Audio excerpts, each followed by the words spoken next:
Insert bells here. I'm Charlie. And I'm Corey. And this week we have a special guest with us, Justin Sutphin, our friend, who joined us a couple years ago to talk about Master of Puppets. So welcome back. Welcome back. Thank you for having me. Yeah. And this week we'll be discussing Ride the Lightning. Justin actually suggested this to me because this album is turning 40 this year. So one of many great albums of 1984, one of music's best ever years, and truly a landmark release for it. Often considered like the forebearer of thrash metal, this album is this and the one before it. So yeah, really big deal of an album, lots of iconic tunes on it, and what better time to do it than at a major anniversary? Yeah, I mean, forebearer of so many different things, in my opinion, that I plan on talking about throughout tonight, but just really a beautiful new sound for them, really, coming off Kill 'Em All and then going into this one that is set with these wild, slower tempos and really full exploration. This one set up a lot of sounds that come after it, if not just for them, in my opinion. Yeah, I mean, this album was really when they took off. Kill 'Em All, we know, is a good album, and it was only, I think, 9 or 10 months later, and then you hear the quality and the maturity, musically and in every other way in this album. You're just like, wow, that's the same kids that just was ripping Kill 'Em All, which, again, was really good, but then this one, really starts getting good, and it's the first time you heard writing credits from Cliff Burton, too, and the way he influenced the band, and that's something you hear a lot going forward that really started, in this album. Yeah, I'm so excited to talk about how much this next level. I love Burton, I always have, but to see what parts are actually his, I'm even a little bit embarrassed, and we'll talk about it more when we get there. But as a musician, as someone who's listened to this album throughout the years, it's wild how much of it is Burton that I didn't realize that I automatically gave to Hammett or, to anybody other than Burton. It's pretty insane. And not only what really was actually him, but also what wasn't him because of his influence. Heard. That's how you're the good musician like him, when it goes beyond just what he's writing, and that's what you get in this album that we haven't even got into yet, and we already have all this to say. Yeah. And the only what I can add to that really is what's so mind-boggling is it's this huge leap forward for Metallica, and Cliff Burton's putting his influence in there with his professional training, which a lot of other rock musicians don't have. A lot of greats are not formally trained. They still can make great stuff, but it does add layers of sophistication to these songs. But what's most mind-blowing to me is this album was all recorded in less than 1 month. Yeah. In Denmark. Like, that's just mind-blowing to me that they did all of this. And it's an 8-song album, but they make all of them count, because this album still manages to be 47 and a half minutes. So it's not a short album, really. These are full songs, and not a second's wasted of them. They definitely are making the most of what they're doing here with this, because they knew it was their chance. They were motivated and young and ready to go. Yeah, they were.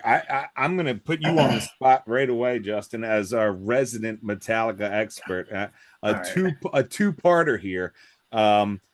First of all, do you think this is the last time we hear any of Mustaine's stamp on stuff? And do you think this sound came from those ashes, looking to distance themselves from a Mustaine sound? I mean, in terms of credits, I would say, yeah, it's the last time, because there is proven parts of the album that he more than influenced or went as far as even, written. And I'll bring that up in the certain parts of the certain songs. Right.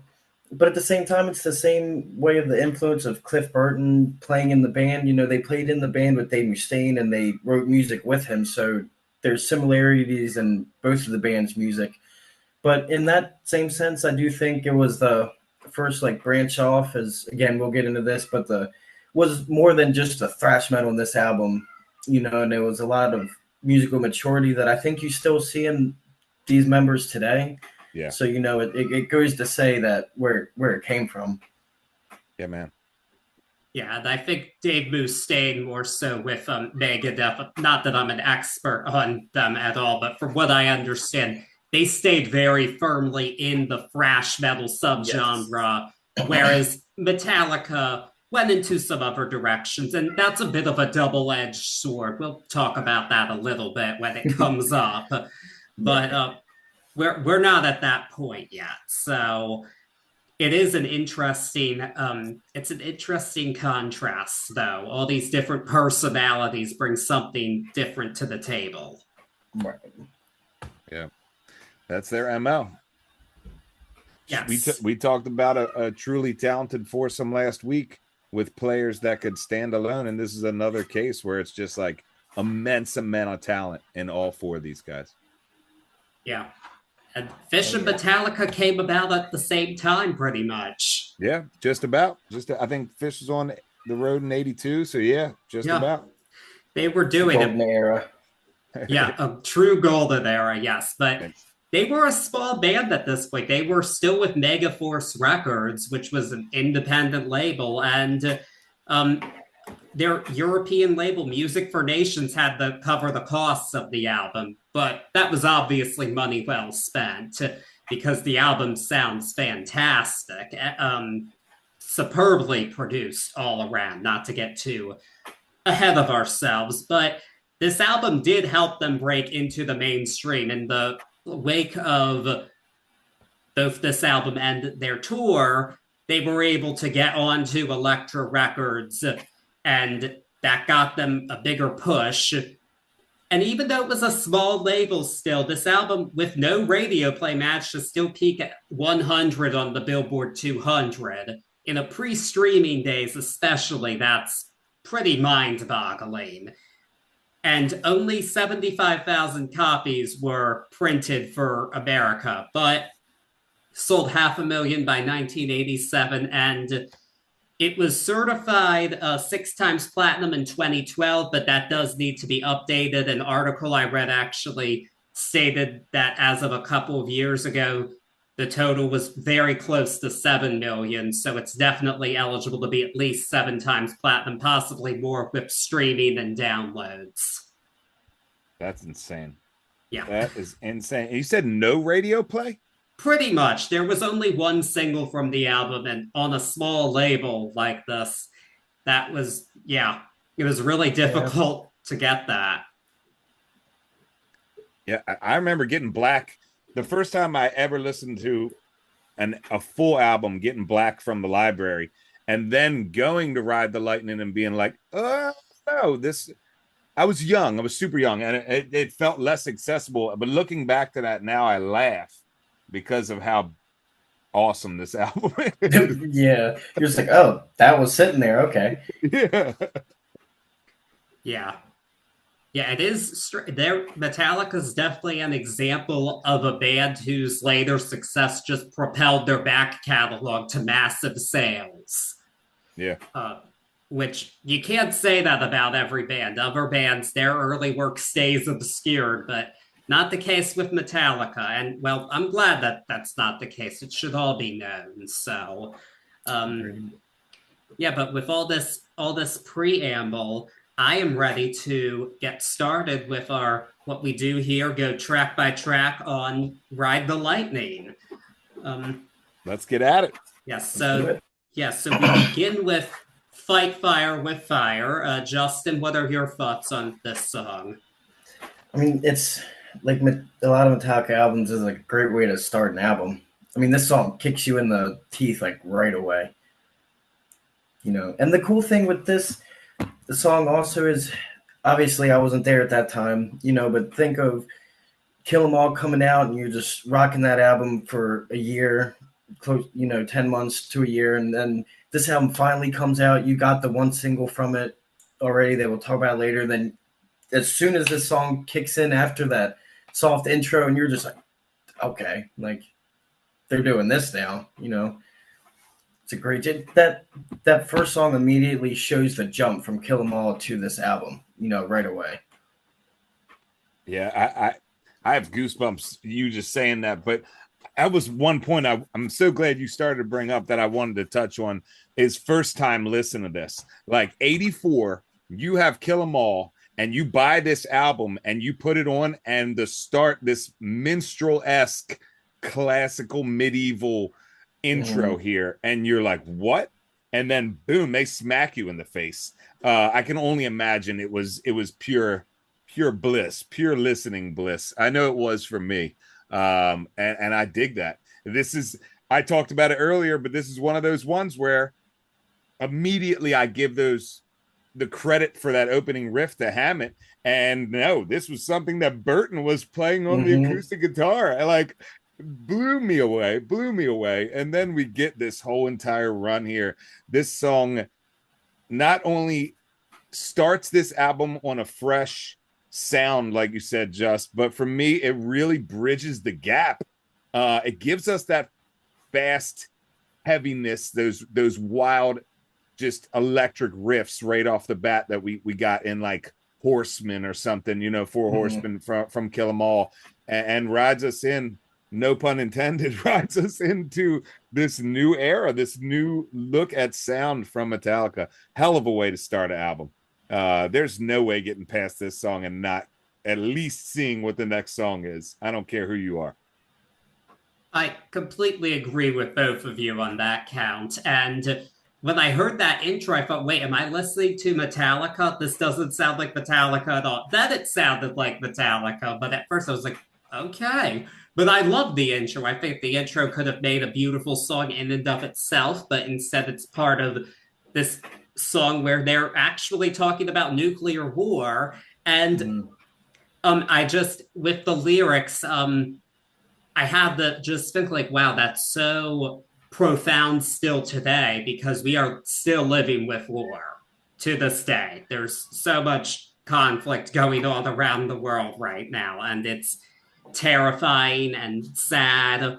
But this song speaks to that. And I think that's really an important point they were making. And it's one that stood the test of time. And I think that's part of why this album has stood the test of time, is they talk about stuff on the album that is evergreen. They're issues we're still dealing with. Yeah, that's a great point, man. Especially even the mutual assured destruction. That topic is ripe. The clock is ticking. Unfortunately, it seems like so. It's wild to see how close they were still back in '84 to what we're dealing with now.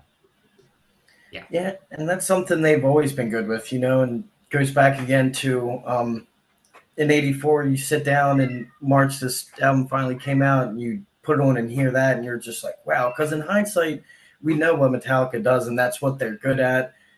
And in that same breath, talking about that melodic intro, because, that's something we hear them do a lot now. But again, going back to '84 and hearing that for the first time, and you're just like, oh my goodness. I always just imagine someone with the record on and they're like, is it on? And they're getting close to the speaker, and then what's going to happen next after that. 100%. Yep. And we're going to keep it going with track 2, which is Ride the Lightning, our title track. So very, very important song just on that basis alone. Justin?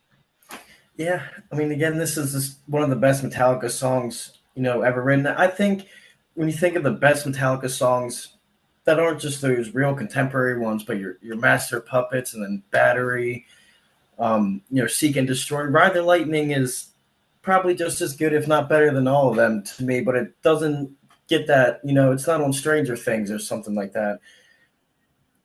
And again, and I think I said this when we talked about Master Puppets, how this album and Master Puppets are like fire and ice, and they kind of mirror each other. You had that first song with that cool melodic intro, then kicked you in the face, goes right into the next song. It's the longest one and is the title track, and it's just an absolute killer, track number 2 on the 8-track album. I think they do this one just extremely well. And hearing the progressiveness of this song, again, shows that, progression of the band, on a maturity level, and it's just incredible to hear. And it's a really well covered song as well. A lot of bands have covered this just years and years later, which always tells you something. Yeah, that's real. I'm 100% with you on that. It stands the test of time, but it doesn't get the love that they all do.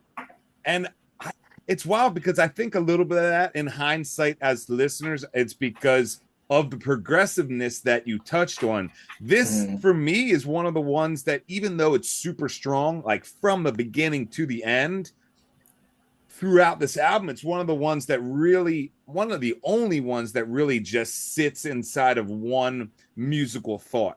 Like, it doesn't have these wild tempo changes. It doesn't have an acoustic to electric back to acoustic feeling that we get in a lot of them, but it's so packed with power it doesn't need to. Especially, and I'll go now into the pacing, especially as a number 2 here after what we just got with Fight Fire with Fire, and you go into the lead of this and you're getting this screaming riff that just takes you on a ride. This is number 2 material to a T. This is Webster's dictionary of how you keep a metal album paced, let alone any album. This one is up there in the Hall of Fame. This one's up there. Yeah, it's a really strong second track, and the title actually came from a passage in Stephen King's The Stand, which was from the perspective of somebody awaiting the electric chair, because that's how they did executions back then. And in this case, it's said to have been a wrongfully convicted man, which really adds to the intensity of it because there's a grave injustice involved with that if you're wrongfully convicted and on death row, just through a storytelling perspective, not even a political perspective. And that's the band was going for the storytelling perspective. But I think that going for Stephen King again kind of adds to this being the ice to Master of Puppets Fire. To go with this apocalyptic book, which I haven't read. I would like to someday, but it's really fucking long. So, But I'm so glad you said that, because I was thinking that I was gonna bring that up, and all right, I have it on my bookshelf downstairs, and it takes up like half of that row because it's so big.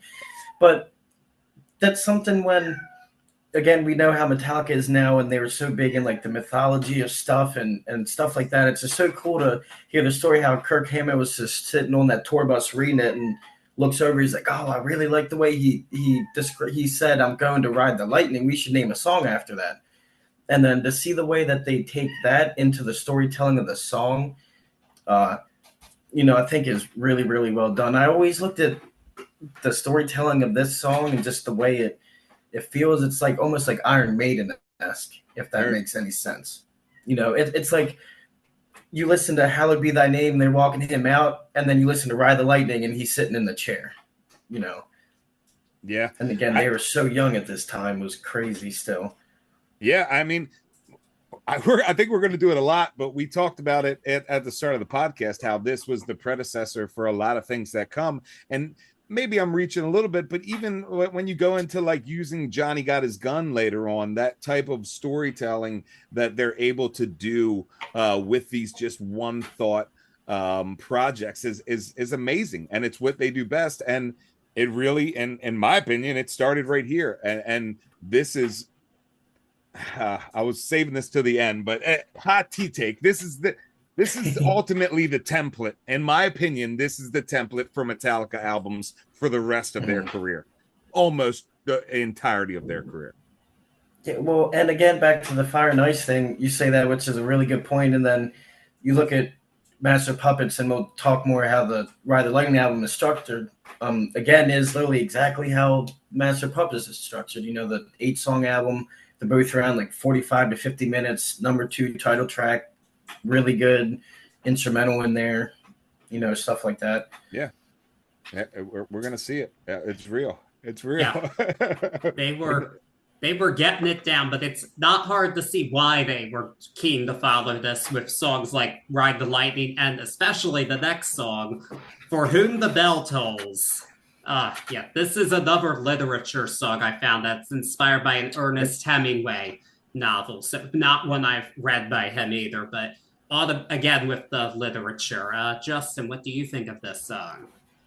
Yeah, I mean, I absolutely love this song for many reasons, so I'll try and be quick. But it's another literature one about, I think it's a Spanish journalist in the Civil War. And you listen to the lyrics, I mean, it follows their trend, and, they didn't waste much time to do it again. It was the next song in the album. And then, Corey, I'm sure this is one that would be under that umbrella for you when you think of, you don't know what Cliff Burton is doing, that amazing intro, and he's playing it all the way down at the very bottom of the neck of a bass guitar. You're like, who knew? And that's him playing that, which is also the song that the Ravens come out of the tunnel to when they play home games, which I think is freaking awesome. Goosebumps all over. I will straight up go on record, embarrassing as it is, but as mind-blowing as it is, not until going deep diving in and reading for this would I ever, for $1 million, I would have confidently been like, hell no, that ain't on the bass. That's Hammett or anybody really, but it's not a bass part. I can't believe that. I had to go back when I read it. I was like, no way. I was like, the bass is under it. Wait a minute, they doubled it up, but no, that's just the chords. Unless he's running like an open E or an open D and then playing it high, it's just the guitars that are giving that bass note per se, and it's not until he gets into it that the bass even starts to come in. It's mind-blowing. It's mind-blowing. Yeah, it's certainly one of the most iconic metal intros, one of the most iconic metal songs ever, and it was the quiet guy with the long hair on the bass guitar, which at that time still a lot of people weren't playing the bass guitar like that at all. Still a lot of people aren't today, but of course at that time, you had the people like Steve Harrison Maiden who were just incredible with the finger speed and everything, but then you just had he was a musician that just put it on a bass guitar, not a bass guitarist playing music, and again, we're going to talk about a lot of this later with a lot of the harmonies that were written, or Cliff Burton sitting there with a little acoustic guitar, and then he's playing his bass guitar to be the harmony, and you see it in this, across this entire track is truly a bass track for what it's worth, and then a lot of power chords, which they don't do a lot, and did it really, really well this one time. Yeah, I totally relate to that. I became a bass player after playing years of guitar, and early in that transition, I found it super hard, especially as someone who likes to play lead parts and play solo parts. I found it so hard not to do that on the bass and really try to embrace the bassness of playing the bass, so to speak. So to see someone like Burton master that balance, that yin and yang of being a musician, period, but being able to translate that all to the bass, it's just some of my favorite stuff to hear. But speaking of favorite stuff to hear, I mean, this is a number 3 coming in with a straight bell toll and really starting us back up a lift on this roller coaster of pacing now is genius in that sense. And then to have one of the most iconic metal songs, in my opinion, come out of that is something truly to behold. Timelessness here. Just today, my son's talking to one of his school buddies, and he said, Dad, Bo wanted to know what you were doing for the podcast tonight. And I said, Metallica-Ride The Lightning. And he says, yeah, and that, because we've been listening to it all week. And he says, that one has the bell emote from Fortnite on it. And I said, what? And he was like, the bell emote. And then I realized that, there's an emote for whom the bell tolls on there. I died, man. So timeless, to say the least.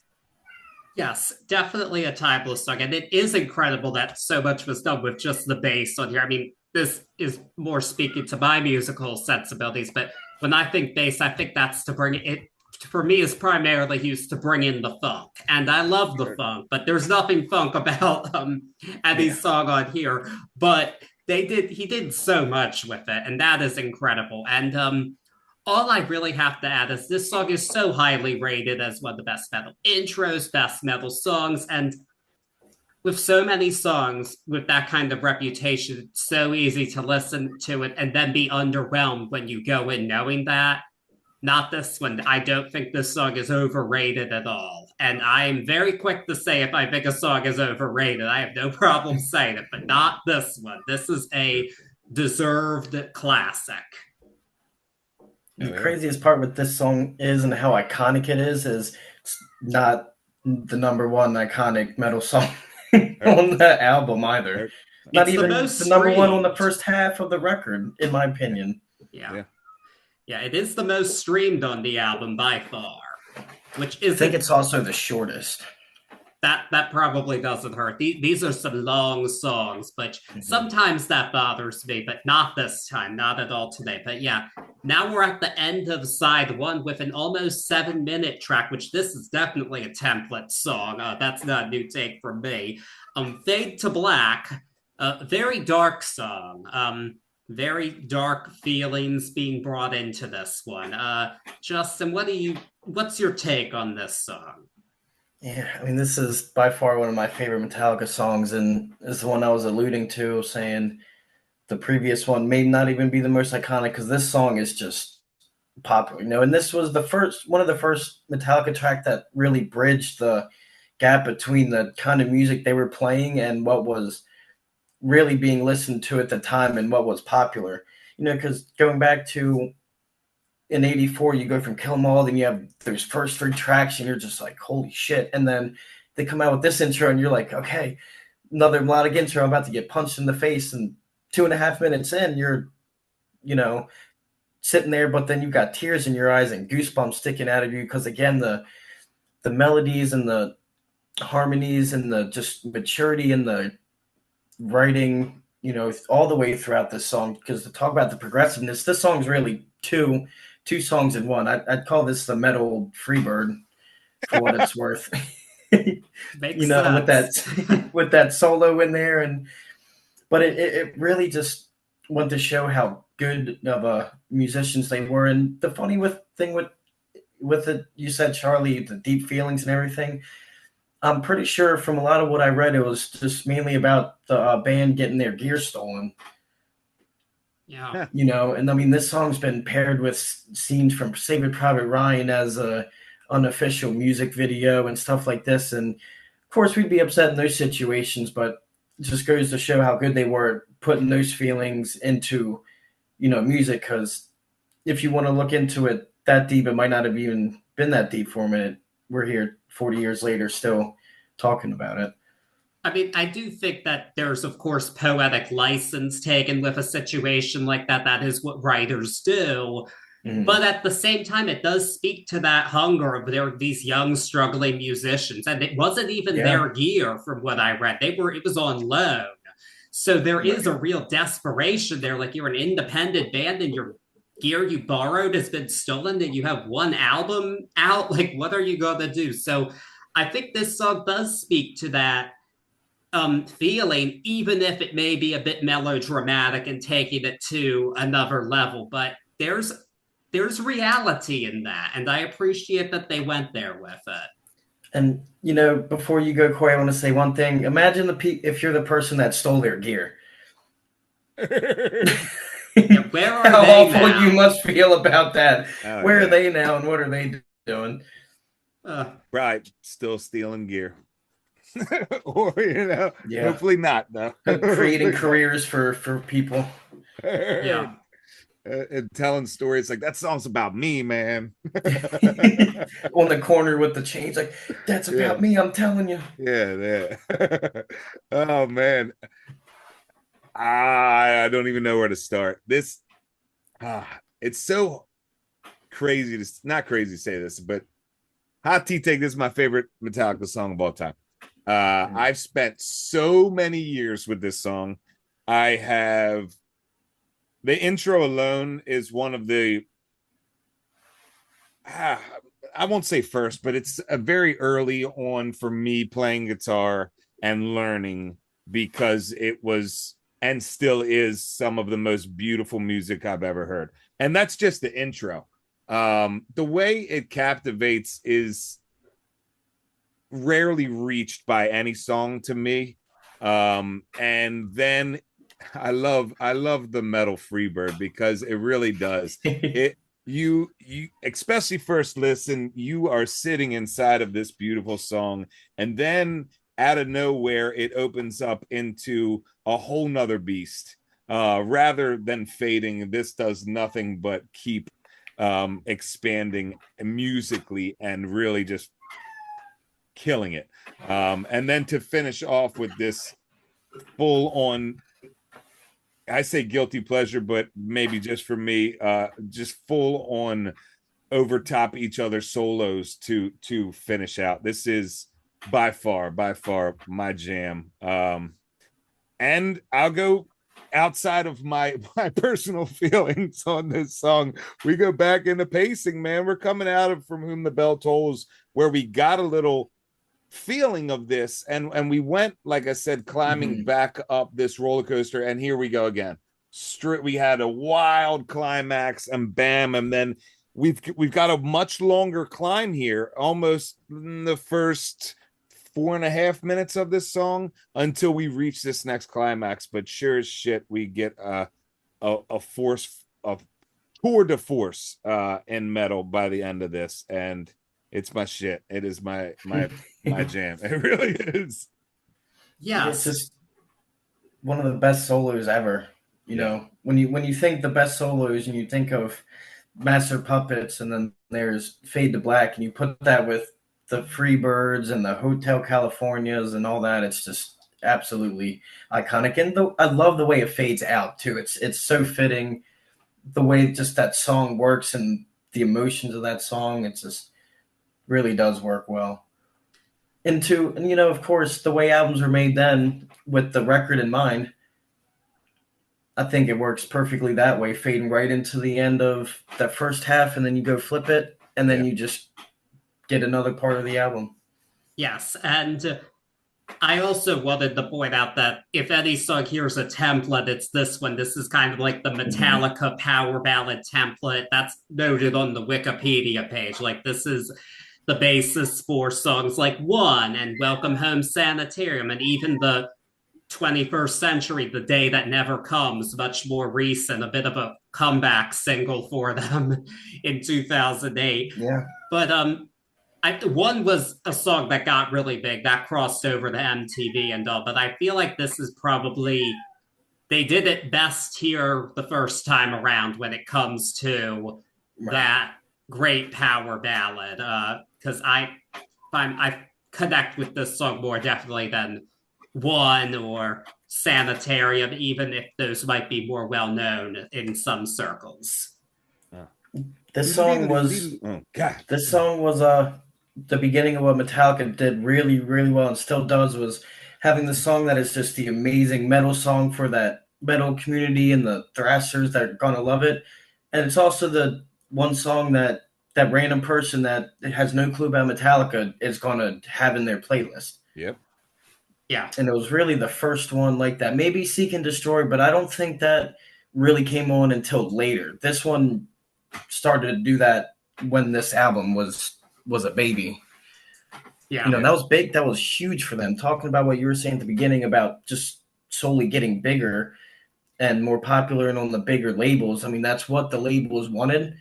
And, we say with bands that do that's not a great thing, but when you make the song sound as good as Fade to Black, you can do whatever the hell you want with it, Yeah. Going back to where I was saying, I found Black first and then this after, and even at that young age, really didn't relate to much of it, and it wasn't as accessible to me musically in its thoughts. This was, I'm going to sum it up.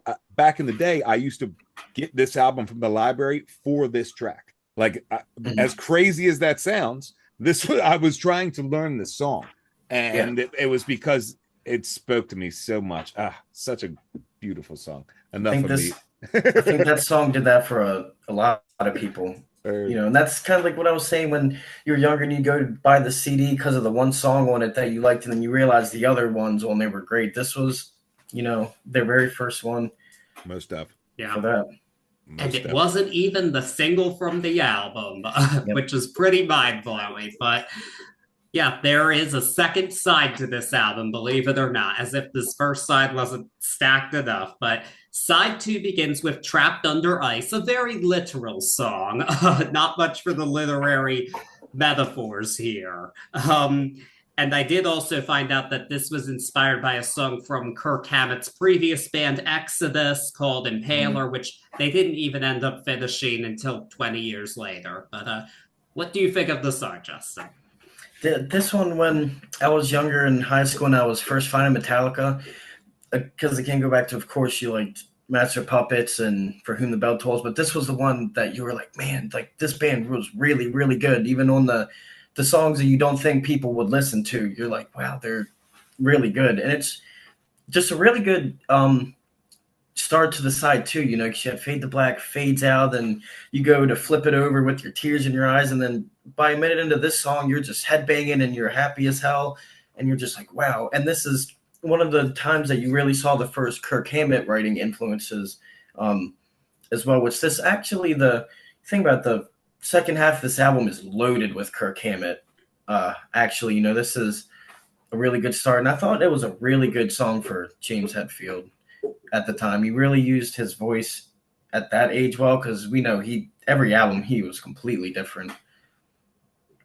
Yeah, I'll even go to as far as to say is it sounds like an older Metallica in hindsight in here, especially the way he uses his voice. It also, for me, and this might sound crazy, but out of all the tracks here, this one has a pop or a mainstream sensibility to it that I really think is from these major chords inside of it. And I think it carries because of that. There is a lot of, I used the word accessibility way too much last week. There's a lot of relatability here to this subconscious listener that we always talking about. So I dig this, especially as an opener on the second side. But definitely, I feel that this is the most user friendly song on this album. That's an interesting take, actually. I'm not quite sure I agree with that. And it wasn't thought with that in mind, but I do like that it's about a unique concept, and I do think it's a bit closer to what we heard on Kill 'Em All than it's not as much of a progression as the songs on side one were, which in a way, this one doesn't stack up quite as high for me. I wouldn't go as far as to say like it's a waste of space or anything, but I don't know. It's not my one I see myself going back to a ton, because there's just more complex and interesting tunes here. But as a straight thrash tune, it does the job well. And but speaking of radio play, the next song was written with that specifically in mind, because Megaforce wanted them to write a hit, and they ended up writing track 6, which is Escape. Pure record company idea. Justin, what do you think of this song? Yeah, I mean, I actually really like this song. Talk about the last one with Trapped Under Ice, and this song, it's not that they're bad songs at all, but when you're inside an album that has these other 6 songs on it, it's hard to compete with that. And they sat in that studio and they said, we need this song, and they just wrote it up real quick, and they hate this song and they think it's awful. And if this is their worst song, then, that's a pretty high floor to be on, because this is a really good track, a lot of good harmonies, and I really like that opening riff where you can hear the harmonies of both guitars and the bass in it. It is a good radio song, and that is what they needed at that time, and I think it was the perfect balance for them. Again, being able to satisfy the diehard, and it also was that good song that someone had that on the radio and they weren't going to turn it off. Yeah, no, I'm with you. I think this track really excels because where it is. If Yeah. it sat between Ride the Lightning and For Whom the Bell Tolls, if it sat on the first side, I think it really would have suffered as far as musically following or preceding any of those songs. That being said, I back in the day remember this song, and because of the way that Hetfield sings in this, almost like it's like a chord that he never sings. It's so weird. Like it almost reminds me of like a Dio song, and not in like the high register, but more so of just that type of metal. And I never equated this song with Metallica back in the day, just because it sounded so different. It's not a bad song. It's a well put together song. Knowing what I know now about it, it's almost like, oh, of course it is. It's a label song. It's a machine song, and I'm not trying to take away from it, but it, even seeing that Hammett said, or no, was it Hammett or Hetfield that he didn't, it's his least favorite.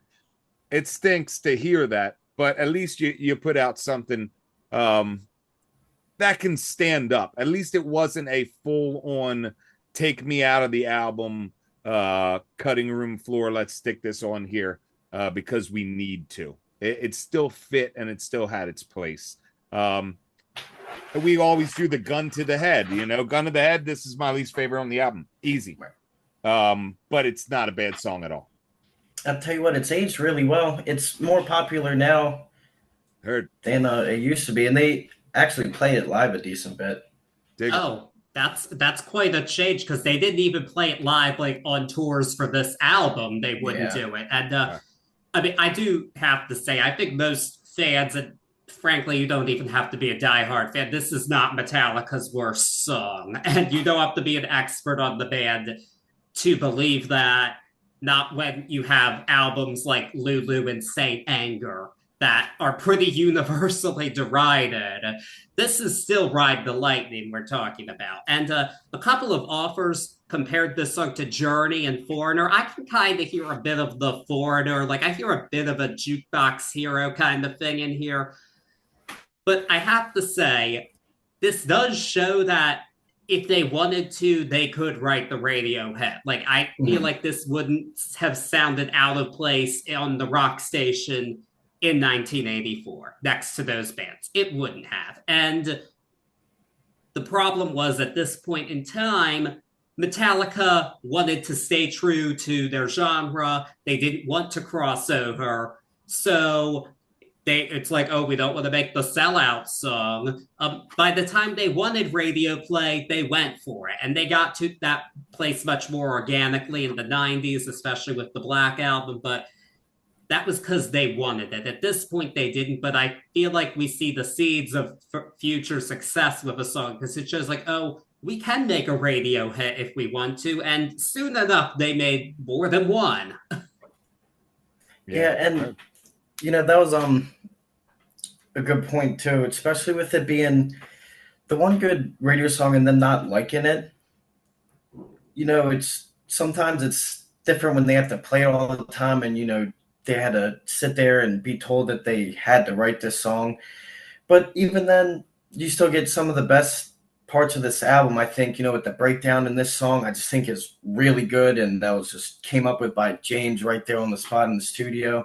It just goes to show how good they are, where something they don't like and we're forced to write can still bring some of their better moments. That still, when I first heard it, when you hear that breakdown, you're like that, this is metal, I like this kind of stuff. And it's supposed to be the worst song on the album, so that's pretty good. Go back to the really high floor. Yeah. I heard that. And the funny part of it all is, despite it being written for radio play, this was not the single of the album. The single was actually the next song, Creeping Death. So it was inspired by a scene from the movie The Ten Commandments, which is a really long movie. I don't think I've ever seen the whole thing. I heard it was good, but it's just really, really long.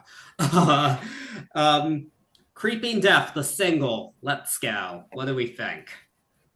Yeah, I mean, it's singly one of the best Metallica songs. It's got one of the most iconic Metallica riffs. and goes back to Kirk Hammett bringing his influence in, because it's a riff he wrote when he was with Exodus. And then, when he came to Metallica, which at the time were just a much bigger band, and he had the great opportunity to go and play with them. So, they're of course like, yeah, use that riff. And it turns into one of the best songs in that single. And, it's over some 200 beats per minute. It's just an insane riff that they're able to play. And, after those last two songs, when people could be like, oh, they start falling asleep on the album, maybe Metallica's like, nope, let's go back to what we were supposed to be doing. Which I think is genius, and I'm with you. I think we're back on the level, if I dare say it, on the level of the first side of the album.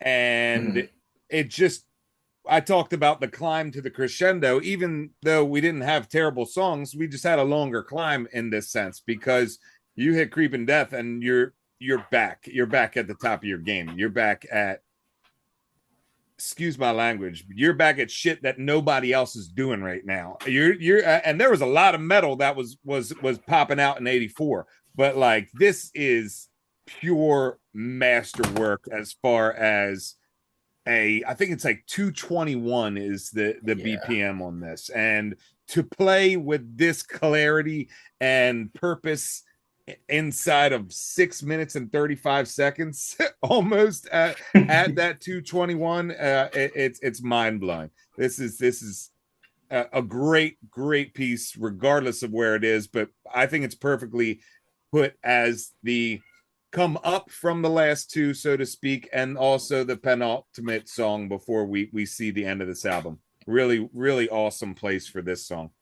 Yeah, it's pretty wild that they did a song this fast in a day before a computer was making the song, because a lot of computers aren't making beats this fast today even.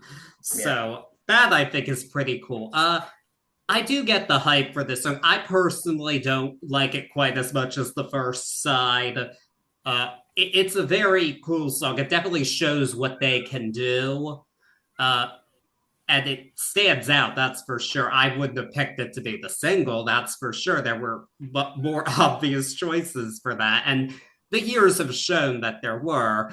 But, well, it was a different time. We just didn't know quite the longevity it would have, I guess, back in 1984. But I feel like it's a really cool concept for a song. And they're singing about plagues, which also relevant. We pretty much lived through one, if we made it out. We've been through it a bit, so still relevant today. Still relevant. Yeah.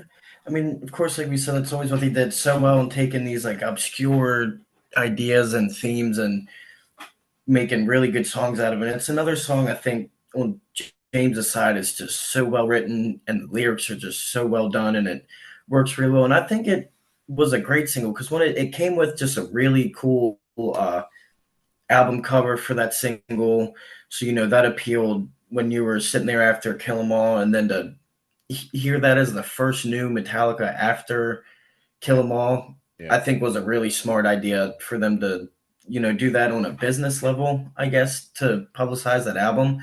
And you think when you heard that and then you go and drop that as track 7, you've gotten through the whole album to get to the song that you already knew and were so excited to hear, and you've now heard everything else at this point. Which is really, and we know how smart they were, or how smart they are on that level. And you look at this was back in 84 when they were 2 years into their careers. Yeah, no, I was really waiting to say the same thing. Is as a single, even though it's long, it makes so much sense, because I talked about Fight Fire with Fire bridging the gap, but really, if you think about it, that's as closest to Kill 'Em All as we see as a single. So it makes sense. It definitely does. Yeah, great song. I always thought it would have been good, and this goes back to the mirroring of the two albums, would have been good as the last song. And then, the instrumental there at number 7. But I do think the way it picks the album back up, it does a lot better in that spot. Yeah. They switched that up a little bit for Master of Puppets, because this album does end with an instrumental, which is the call of Cthulhu, I hope I pronounced that correctly. I'm not quite sure, but it was inspired by H.P. Lovecraft's The Shallow over Innsmouth. So another Lovecraft reference that he came up in Master of Puppets as well. So clearly a huge influence on Metallica, definitely. Another really cool instrumental song, and this is even though Dave Mustaine of all people is a co-writer on this song, the Mhm. instrumental pieces were primarily Cliff Burton projects. So I'm sure you have a lot to say about this one, being that this is Cliff's main showcase on the album. Yeah, I mean, this song is just incredible, and it's funny you do the pronounce it thing because Cthulhu is normally spelled Cthulhu, but it was Metallica who said, and I'm pretty sure it was Cliff Burton himself, was like, people are not going to pronounce that right. Spell it the way it's pronounced, which is the way it's on the album, which I guess technically is incorrect. But again, it's just such a great instrumental because it's so different from any of the other ones they did. Like you had the bass solo in Kill 'Em All, which just is an incredible bass solo. You have Orion in Master of Puppets, which is just the best collection of classical music on heavy guitars that you'll ever hear. And this one is just lay down, you know, take some drugs and close your eyes and think about space. And they do it so well. The imagery with the instruments that they can pull off in this, and just shows how musical Cliff Burton was. Like he wasn't just playing notes and songs; like he was painting the pictures, like Bob Ross on a bass guitar. This is, in my opinion, a full-fledged piece. Like it could be done by an orchestra, and I'll talk about that in a second, but like it's a masterpiece as far as a piece put together. I mean, it's a full-on travel through the sound of Metallica, and also, and I'm getting all over the place, but a perfect bookend for me on this album because we end almost back at the station, beating this roller coaster analogy to the ground with a little bit of this soft melodic before we get this finale ending. But I mean, to see what they did with it on S&M later on, and then realize that came from this beautifully written piece is just a testament to itself. This is a study in theory. This is a study in composition. This is a study in production for any student of music. And this is the closing track to this album, our send-off, with a giant timpani roll at the end before we get a full rollout. It's such a beautiful piece. It really is. It's such a fitting ending to this album.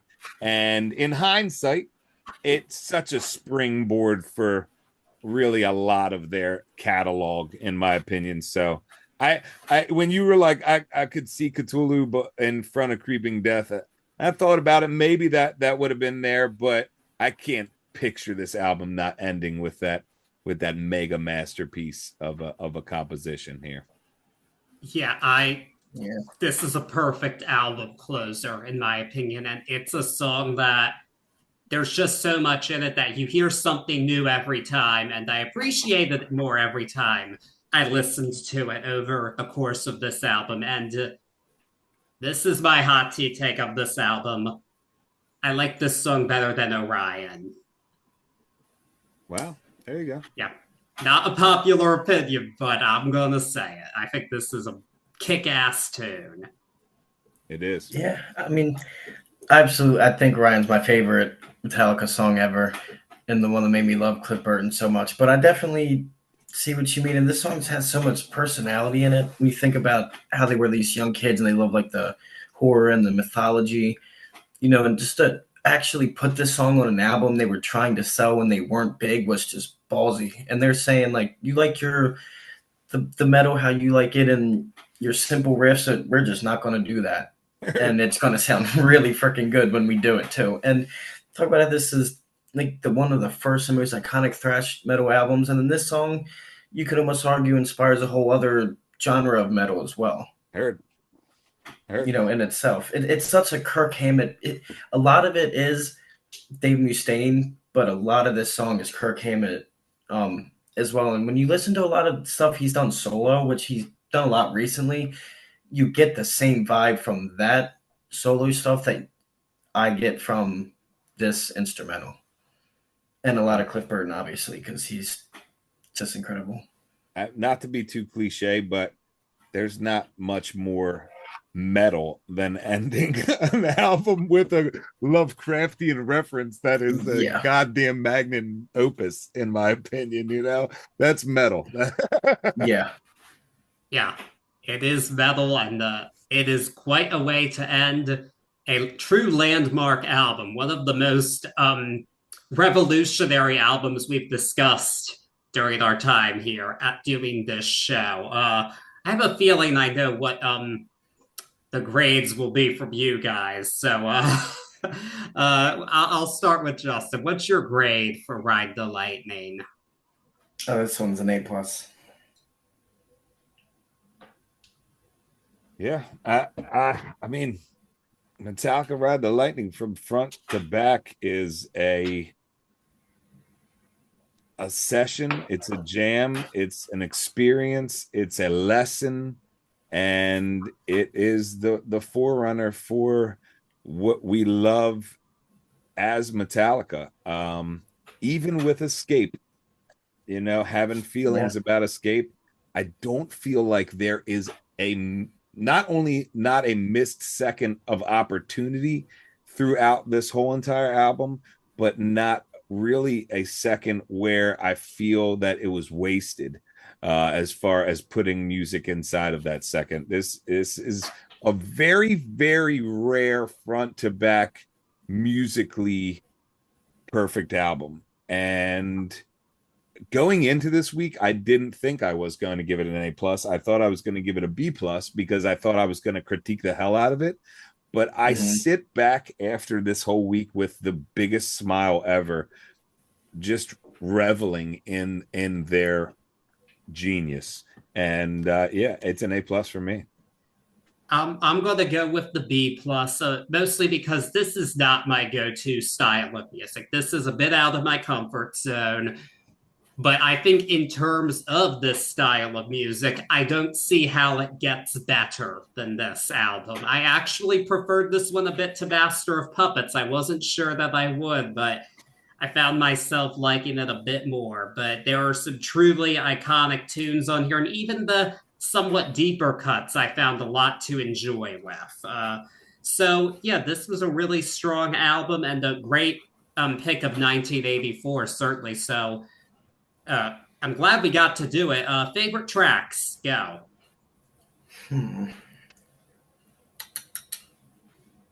It's a tough one. I have to go with Ride the Lightning, as cliche as it is. And honorable mention to this is when the band first covered Blitzkrieg, a song by the band called Blitzkrieg.